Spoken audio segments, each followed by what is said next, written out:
حدیث مبارکہ میں حضرت عبداللہ رضی اللہ تعالیٰ عنہ فرماتے ہیں کہ چہرے کے بال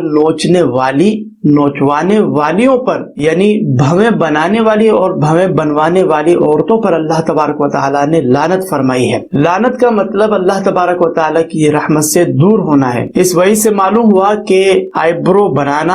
بنوانا یہ ناجائز و حرام عمل ہے اور ایسی خواتین پر لعنت دی گئی ہے۔ لیکن یہاں یہ بات ضرور یاد رکھی جائے کہ اس حدیث مبارکہ میں جو وعید بیان کی گئی ہے یہ فقط ان عورتوں کے لیے ہے کہ جو قابل قبول صورت ہونے کے باوجود حسین و جمیل بننے کی نیت کے ساتھ آئیبرو بنواتی ہو، یعنی ایک عورت جو قابل قبول صورت ہو پھر بھی وہ اس لیے آئیبرو بنائے تاکہ وہ حسین و دلکش نظر آئے، دوسری خواتین سے ممتاز نظر آئے، تو ایسی عورتوں پر لعنت کی گئی ہے۔ ہاں، ایسی خواتین کہ جن کی آئیبرو بہت ہی زیادہ گھنی ہو، بہت زیادہ پھیلی ہوئی ہو، یعنی اتنی گھنی ہو، اتنی پھیلی ہوئی ہو کہ جس کی وجہ سے وہ بدنما محسوس ہوتی ہو، اور اس بدنمائی کی وجہ سے ان کے رشتے میں رکاوٹ پیدا ہوتی ہو، یا اگر وہ شادی شدہ ہو تو ان کی اس بدنمائی کی وجہ سے شوہر کی عدم توجہی ہوتی ہو اور اس وجہ سے گھر میں بے سکونی کی کیفیت طاری ہو، یا پھر ایسی صورت ہو کہ اس بدنمائی کی وجہ سے طلاق کی نوعیت پیدا ہو جانے کا خوف ہو جائے،